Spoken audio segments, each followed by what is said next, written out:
Para quienes nos acompañan esta noche, una advertencia. Sí, muy necesaria. Lo que estamos a punto de hacer hoy no es apto para almas sensibles, ni para quienes se sugestionan con facilidad. Desde luego que no. Yo recomiendo encarecidamente apagar las luces, asegurar las puertas y, bueno, prepararse, porque esta inmersión profunda va a descender a lugares sumamente oscuros. La atmósfera en el estudio hoy es inusualmente densa. Muy densa. Sobre la mesa tenemos una pila de documentos que, francamente, resulta difícil de mirar durante mucho tiempo seguido. Ya. Hay copias de diarios personales de exorcistas jesuitas, con manchas que prefiero no analizar. Informes psiquiátricos modernos sobre casos clínicos inexplicables. Archivos gubernamentales desclasificados también. El volumen de información clasificada y de testimonios perturbadores que se agrupa en estas carpetas, resulta abrumador. Es una locura. Son historias que la mayoría de la gente prefiere descartar como simples cuentos de campamento o histeria colectiva. Claro, para dormir tranquilos. Exacto. Sin embargo, al cruzar los datos antropológicos con los informes médicos y gubernamentales, empiezan a emerger patrones profundamente inquietantes. Patrones sobre la fragilidad de la mente humana. Y sobre realidades tangibles que parecen operar completamente al margen de nuestra comprensión científica. Este análisis de hoy es precisamente arrojar luz sobre esos rincones ciegos del miedo. Vamos a explorar qué hay de verdad tras las posesiones demoníacas documentadas, cómo esas leyendas urbanas clásicas han mutado para aterrorizarnos en la era digital. Y desenterrar secretos gubernamentales que hacen que cualquier película de terror parezca un juego de niños. Vale, vamos a desglosar esto, empezando por el terror puro, crudo y documentado de las posesiones demoníacas reales. Un tema denso. Y el punto de partida ineludible es el caso real de 1949 en Maryland, el que inspiró la mítica película de El Exorcista. Ajá. He leído que los documentos principales son unos diarios llevados por sacerdotes. Pero, a ver, ¿qué es exactamente lo que presenciaron para dejar un registro tan minucioso? Pues a ver, los diarios fueron redactados por los jesuitas William Bowdern y Raymond Bishop. Ellos documentaron el calvario de un niño de 13 años. Al que le pusieron seudónimos, ¿no? Sí, la iglesia lo llamó Robbie Mannheim o Roland Doe para proteger a su familia. Lo que los sacerdotes detallan no son vagadeces ni típicas sensaciones de frío en la habitación. No, hablan de cosas físicas. Describen fenómenos cinéticos extremos. Anotan cómo, tras un supuesto intento del niño por contactar con una tía fallecida a través de una tabla Ouija... Mala idea siempre. Malísima. La cama del chaval comenzó a temblar con una violencia desmesurada. Hablan de sillas, jarrones y muebles pesados que levitaban y salían disparados contra las paredes. Desafiando cualquier ley de la física. Totalmente. Los detalles físicos en esos papeles son una locura. Los informes mencionan que el niño no solo sufría contorsiones, sino que le aparecían arañazos sangrientos en el pecho. ¿Arañazos espontáneos? Y no eran simples marcas aleatorias o cortes que él mismo se hiciera.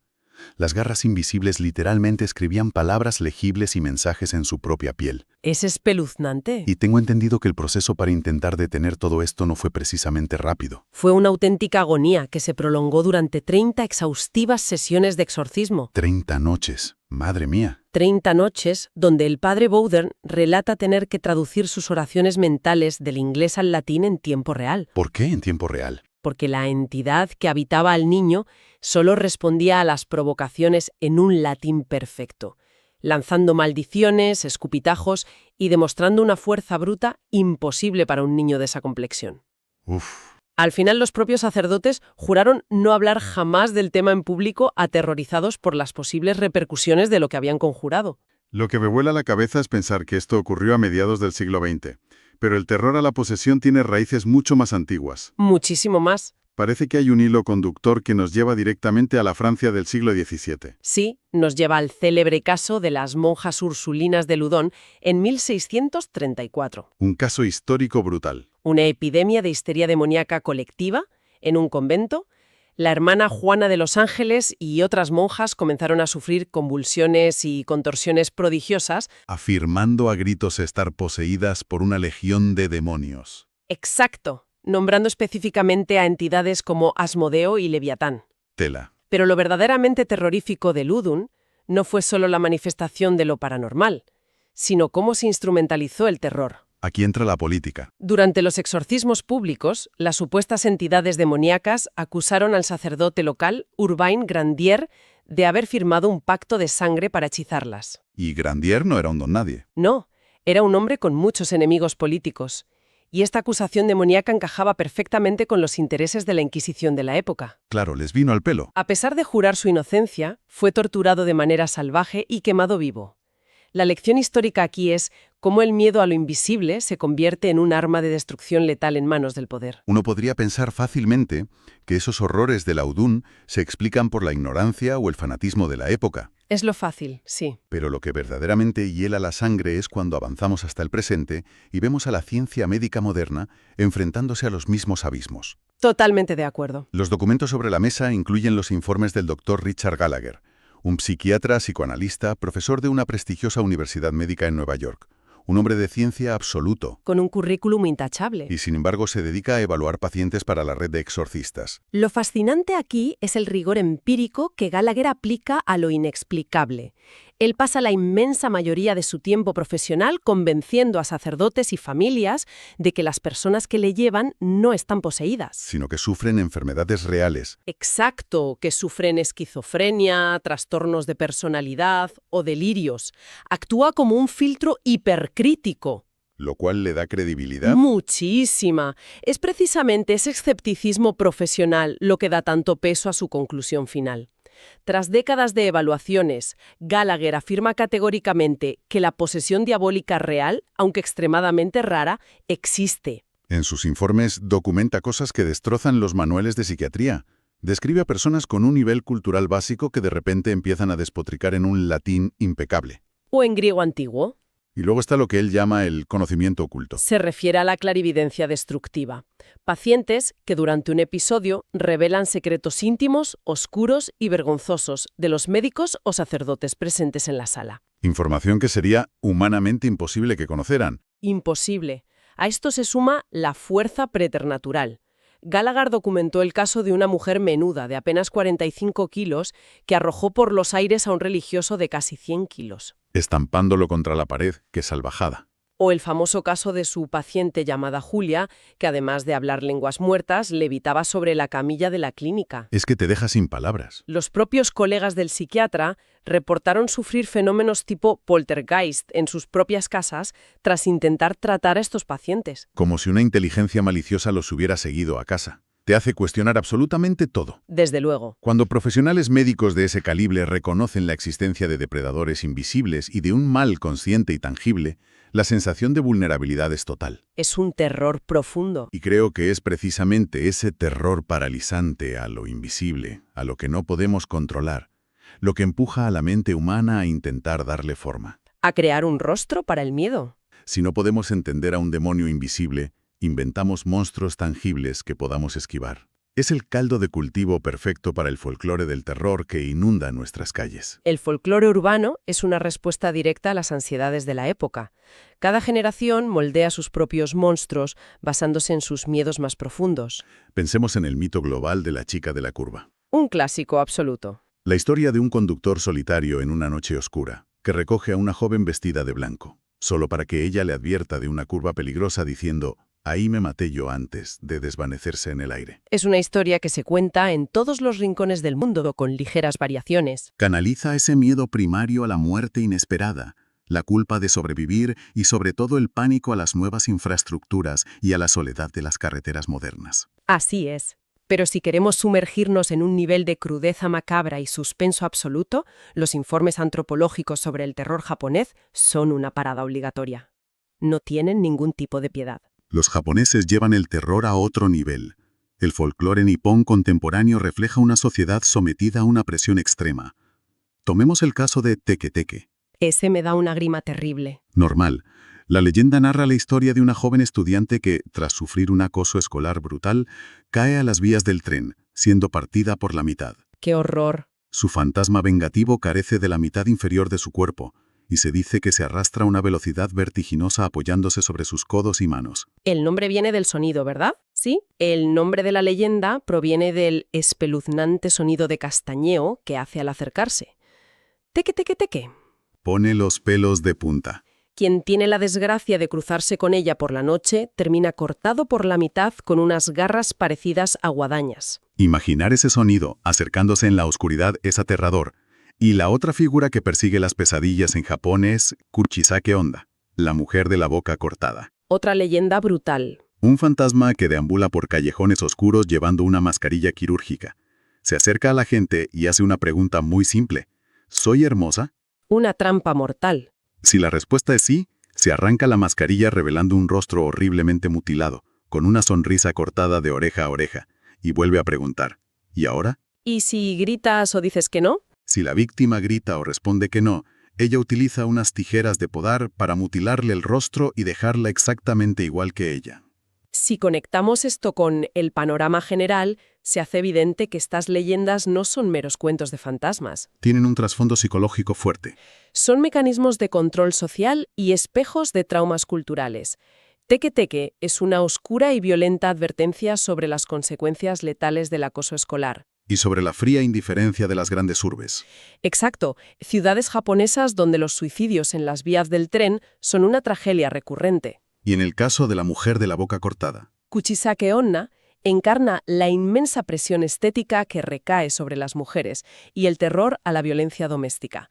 Transforman problemas sociales inmanejables en monstruos a los que, al menos narrativamente, se les puede poner cara. Y es esa misma necesidad compulsiva de fabricar entidades lo que ha propiciado el salto de estas leyendas a la era digital. De las calles a las pantallas. De los cuentos susurrados junto al fuego hemos pasado a los foros de Internet, creando lo que hoy se conoce como creepypastas. Relatos de terror escritos de forma colaborativa que se viralizan como la pólvora. Y ninguna criatura reina en este ecosistema digital como Slenderman. El rey de los creepypastas, una entidad que nació en 2009 en un foro de Internet gracias a un usuario llamado Victor Sarge. Un diseño simple pero efectivo. Slenderman se describe como un ser antinaturalmente alto, vestido con un traje impecable, con extremidades que se alargan como tentáculos y, lo más perturbador, un rostro completamente en blanco, sin rasgos. A diferencia de los monstruos tradicionales que simplemente matan, Slenderman induce una paranoia insoportable. Amnesia. Y se dedica a acechar en los márgenes de las fotografías antes de hacer desaparecer a niños. Representa el miedo moderno a los depredadores anónimos, que se esconden en la red. Da escalofríos. Pero hay un concepto surgido recientemente en Internet que genera una ansiedad aún más profunda y sofocante. Los backrooms, o los cuartos de atrás. Un terror psicológico puro. Es una idea que me deja totalmente descolocado porque abandona la figura del monstruo clásico y ataca directamente la psicología del espacio. Para entender los backrooms, primero hay que comprender el concepto de los espacios liminales. Cuéntanos sobre eso. Un espacio liminal es un lugar de transición que ha sido vaciado del propósito humano para el que fue construido. Imaginemos caminar por los pasillos de un instituto a las 3 de la madrugada. O una terminal de aeropuerto desierta y a oscuras. Eso es. El cerebro humano entra en cortocircuito porque reconoce la arquitectura familiar, pero percibe que algo fundamental, la presencia humana, está ausente. Genera una disonancia tremenda. Una profunda disonancia cognitiva y una sensación de alerta máxima. Los backrooms llevan esta idea al extremo. La leyenda propone que si alguien tropieza y atraviesa la realidad física, cae en esta dimensión paralela. Se describe como un laberinto infinito de pasillos de oficinas vacíos, con un zumbido eléctrico constante de luces fluorescentes defectuosas. Alfombras húmedas y un papel pintado de un amarillo enfermizo. El verdadero terror de los backrooms es el aislamiento absoluto y la desorientación. Es la cristalización del miedo contemporáneo a quedar atrapados en un mundo corporativo, sintético y carente de significado. Donde la cordura se va desmoronando lentamente en pasillos interminables. Quedar atrapado en un bucle infinito de oficinas vacías es una pesadilla moderna perfecta. Sin duda. Pero, ¿qué ocurre cuando dejamos atrás el folclore y los terrores de Internet y nos aventramos en horrores que están meticulosamente archivados y sellados con el sello de alto secreto gubernamental? Palabras mayores. Aquí es donde la cosa se pone realmente interesante. Abandonamos las entidades sin rostro para hablar de conspiraciones, encubrimientos bélicos y el desierto de Nevada. Entramos en el territorio del Área 51, la base militar en Groom Lake, Nevada. La que el gobierno estadounidense se negó a reconocer oficialmente durante décadas. Hasta que unos documentos desclasificados de la CIA, en 2013, admitieron su existencia.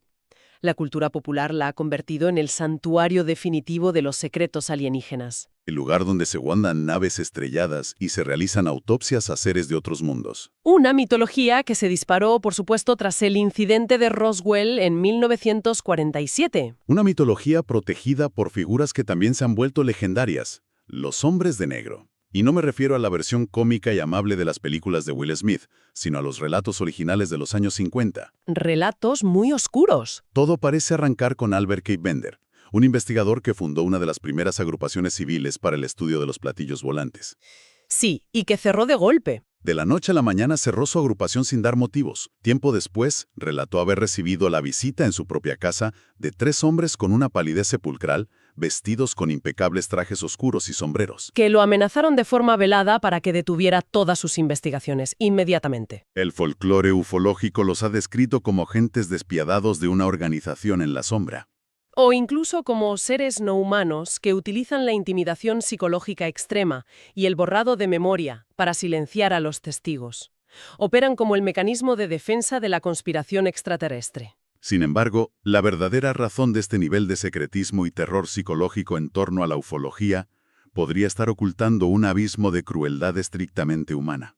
Y esto nos empuja a la revelación más cruda de todos estos documentos. Extraída del libro de investigación periodística titulado Área 51, de Annie Jacobsen. Una investigación exhaustiva. Una investigación que plantea una teoría absolutamente aterradora sobre qué fue lo que realmente cayó en el desierto de Nuevo México en 1947. Si lo que expone su investigación es cierto, hay que olvidarse por completo de los extraterrestres. Según la investigación de Jacobsen, y recordando siempre que estamos analizando las conclusiones a las que ella llega tras entrevistar a numerosos ingenieros de empresas contratistas de defensa vinculadas a la base, el platillo volante accidentado en Roswell no provenía de una galaxia lejana. Provenía de la Unión Soviética. La teoría sugiere que la nave era un prototipo basado en el diseño de ala volante de los hermanos Orten, 2 ingenieros aeronáuticos nazis cuyo trabajo y tecnología cayeron en manos soviéticas al final de la Segunda Guerra Mundial. Pero el verdadero horror que describe la autora no radica en la tecnología de la nave, sino en su tripulación. Es perturbador. Lo que describe el libro me deja helado. La teoría sostiene que Joseph Stalin, inspirado por el pánico masivo que provocó la emisión radiofónica de La Guerra de los Mundos de Orson Welles unos años antes, quiso desatar un nivel de histeria y terror psicológico sin precedentes en Estados Unidos. Para lograrlo, envió esta nave. Y los tripulantes que iban dentro, según las fuentes de Jacobsen, eran niños. Niños humanos que habían sido víctimas de alteraciones físicas y grotescas mutilaciones en laboratorios soviéticos a manos de infames médicos nazis. Médicos como Joseph Mengele, reclutados en secreto. Fueron sometidos a cirugías monstruosas para que su aspecto dejara de ser humano. Para que parecieran alienígenas de forma deliberada. Cabezas agrandadas, cuerpos esqueléticos, ausencia de vello, ojos desproporcionadamente grandes. Fueron subidos a esa nave y enviados a estrellarse en suelo estadounidense, con el único propósito de desatar el pánico absoluto en el contexto de la Guerra Fría. Y cuando las autoridades estadounidenses recuperaron los cuerpos y comprendieron la atrocidad médica que tenían delante, el encubrimiento se volvió una cuestión de Estado. De ahí el secretismo. Alimentaron y permitieron proactivamente que creciera la narrativa de los extraterrestres, los ovnis y los platillos volantes, para ocultar al mundo uno de los crímenes de guerra más asquerosos y perturbadores imaginables. Esto plantea una pregunta importante. ¿El Área 51 ha sido el epicentro del desarrollo de la tecnología bélica más letal del siglo XX? Aviones espía como el U-2, el Oxcart, tecnología furtiva, además de pruebas nucleares subterráneas. Los horrores que genera la humanidad, desde los brutales experimentos biológicos de la Guerra Fría hasta la maquinaria gubernamental capaz de encubrir el sufrimiento de niños mutilados tras la fachada de una invasión marciana. Son infinitamente más aterradores, reales y destructivos que cualquier entidad extraterrestre que podamos imaginar. Es la maldad humana operando con presupuestos ilimitados y total impunidad. Entre el terror institucionalizado, el pánico visceral que genera el folclore en las calles y los informes psiquiátricos sobre fuerzas demoníacas, resulta casi imposible procesar tanta oscuridad. Es demasiada información. ¿Cómo podemos encajar todas estas piezas sin perder la perspectiva? Hay un último concepto en estos documentos que sirve como puente entre todas estas historias. Proviene de las corrientes del ocultismo contemporáneo y se conoce como magia del caos o caoísmo. Un giro interesante. A diferencia de la masa tradicional, esta doctrina sostiene una idea muy concreta. La creencia humana no es un estado pasivo. La creencia es una herramienta activa que tiene la capacidad de alterar y moldear la realidad física. Vale. Dentro de este marco se utiliza un término muy específico, egregor. ¿Cómo funciona un egregor exactamente? Para entender un egregor sin entrar en misticismos, pensemos en el mercado financiero o en el valor de una moneda. No tienen un valor intrínseco por sí mismos. Su poder y su realidad física dependen única y exclusivamente de la creencia colectiva de millones de personas. Si todos creemos que el dinero vale algo, vale algo. Exacto. Si la gente cree que un banco va a quebrar, el pánico colectivo genera la quiebra física del banco. El concepto de egregor aplica este mismo principio a las entidades. Define a un ser o monstruo que cobra una vida autónoma e independiente, alimentado puramente por la energía mental, el miedo y la creencia sostenida de un gran grupo de personas. Vaya, esto deja sobre la mesa una reflexión sumamente perturbadora sobre todo lo que hemos analizado hoy. Si la convicción colectiva y el terror de miles de mentes tienen la capacidad de crear monstruos que impactan nuestro mundo físico, cabe preguntarse muchas cosas. Es posible que al consumir estas historias compulsivamente, al compartir los relatos de Slenderman en foros, al fascinarnos con los horrores que doblegaron a las monjas de Loudon, o al temer a los espíritus vengativos de las carreteras, la propia humanidad les esté otorgando forma, poder y aliento. Es una posibilidad aterradora. Y si el verdadero peligro no reside en que estos seres existan ocultos en la oscuridad, sino en que el simple y rutinario acto de pensar en ellos y temerlos sea exactamente lo que los invoca a nuestra realidad. Que nuestra propia mente sea la fábrica de monstruos. ¿Qué conclusión tan explosiva? Significa que la propia mente humana es la puerta de entrada para el terror. Que al mirar al abismo, literalmente estamos construyendo el abismo. Construyendo a nuestros propios demonios. Y hablando de puertas que jamás deberían cerrarse, hay algo que es absolutamente vital para quienes han llegado hasta este punto de la inmersión. El miedo no puede morir en el silencio. Para nada. Para quienes nos escuchan y quieran sobrevivir a esta noche sin que las sombras de la habitación empiecen a tomar proporciones extrañas, es un requisito indispensable suscribirse inmediatamente al canal No Debiste Llegar Aquí. Una medida de supervivencia básica. La comunidad necesita nutrirse de este tipo de exploraciones, por lo que resulta urgente devorar el resto de los vídeos del canal para seguir alimentando esa fascinación por el lado oscuro. Hay que mantener viva la leyenda. Y lo más importante, este espacio necesita alimentarse de los terrores del mundo real. Se hace un llamamiento entusiasta y rotundo a la audiencia para que envíen esas historias de terror personales, esas experiencias paranormales o esos encuentros espeluznantes que desafían la lógica. Que no se queden guardados en un cajón. Hacer llegar esos testimonios para que cobren vida en futuras entregas del canal No Debiste Llegar Aquí es fundamental para seguir explorando lo desconocido. Que los relatos se hagan virales y que la oscuridad siga encontrando una voz. Nos encontraremos en la próxima inmersión profunda, si es que la sugestión permite conciliar el sueño esta noche. Hasta la próxima.